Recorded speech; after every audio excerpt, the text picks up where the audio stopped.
সেদিন কাওনের চাল রান্না করেছিলাম, ভাবতেই পারিনি সবাই এতটা পছন্দ করবে। আপনাদের ভাইয়া বলতেছিল আবারও রান্না করার জন্য, তাই আজকে আবার কাওনের চালের জাউ রান্না করছি। এগুলো দিয়ে কি কি রান্না করা যায় সেটা আসলে আমার জানা নাই। তো যাই হোক, আপনারা যদি জেনে থাকেন অবশ্যই কমেন্টে জানাবেন। হ্যালো এভরিওয়ান, আসসালামু আলাইকুম। কি অবস্থা সবার, কেমন আছেন? বরাবরের মতো চলে আসলাম নতুন আরেকটি ভিডিও নিয়ে। এই চালগুলো রান্না করার আগে ভালোভাবে ধুয়ে নিতে হয়, কারণ ঠিকমতো না ধুলে অনেক সময় বালু বা ছোট ছোট ময়লা থেকে যেতে পারে, যা খাওয়ার সময় অস্বস্তিকর লাগে। আমি চালগুলো এক পাত্র থেকে আরেক পাত্রে ধীরে ধীরে তুলে তারপর ধুয়ে নিয়েছি। এতে ভারী ময়লা বা বালু নিচেই থেকে যায় আর পরিষ্কার চাল আলাদা হয়ে আসে।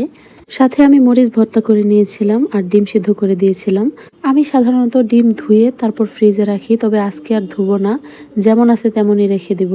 অনেকেই বলেন আগে থেকে ডিম ধুয়ে রাখলে খোসার প্রাকৃতিক সুরক্ষামূলক স্তর নষ্ট হয়ে যেতে পারে। তাই এখন থেকে ভাবছি ব্যবহার করার ঠিক আগে ধুয়ে নেব। এতে ডিমও ভালো থাকবে আর পরিষ্কার করেও ব্যবহার করা যাবে। চলে আসলাম দুপুরে রান্না করতে। আমাদের বাসায় মাছের তুলনায় মাংস একটু বেশি রান্না করা হয়। আসলে আমি নিজে মাছ খুব একটা পছন্দ করে খাই না। আর মজার ব্যাপার হলো, আমার এই অপছন্দটা যেন ধীরে ধীরে বাসার অন্যদের মাঝেও ছড়িয়ে পড়ছে। তাই সবাই মিলে শেষ পর্যন্ত মাংসের দিকে বেশি ঝুঁকে যায়। তবে একেবারে যে মাছ রান্না করি না তা না, মাংসটা একটু বেশি রান্না করা হয় এই আর কি। তো আজকে গরুর মাংস রান্না করছি, সাথে ভাবলাম একটু পোলাও রান্না করি। তবে আগের চাইতে গরুর মাংস খুব কম রান্না করা হচ্ছে আমাদের ঘরে। যদিও গরুর মাংস আমার খুব পছন্দ, কিন্তু দুঃখের বিষয় হলো এটা খাওয়া তো দূরের কথা, অ্যালার্জির কারণে আমি হাত দিয়েও ধরতে পারবো না। শুধু গরুর মাংস না, ইলিশ মাছ, চিংড়ি মাছ থেকে অ্যালার্জি জনিত যত কিছু আছে সব কিছুই। একসময় যেগুলো আমার খুবই পছন্দ ছিল, আমার বাচ্চার পোলাও রোস্ট খুবই পছন্দ, তো ফ্রিজে একটু চিকেনও ছিল, সেটাকেও আমি রোস্ট করে দিলাম।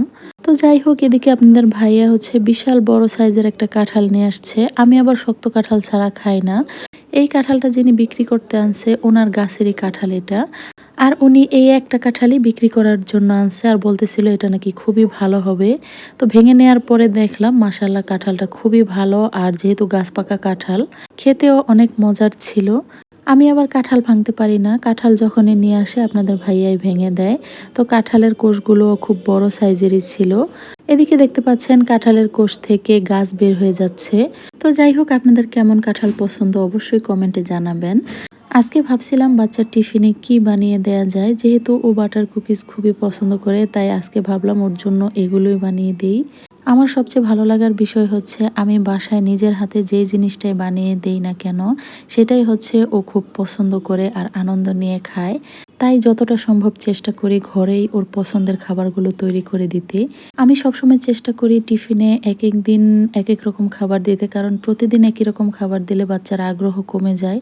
নতুন নতুন কিছু পেলে তারা যেমন আনন্দ নিয়ে খায়, তেমনি টিফিনও প্রায় শেষ করে ফেলে। তো দেখতে পাচ্ছেন বাটার কুকিজগুলো একদম পারফেক্ট হয়েছে।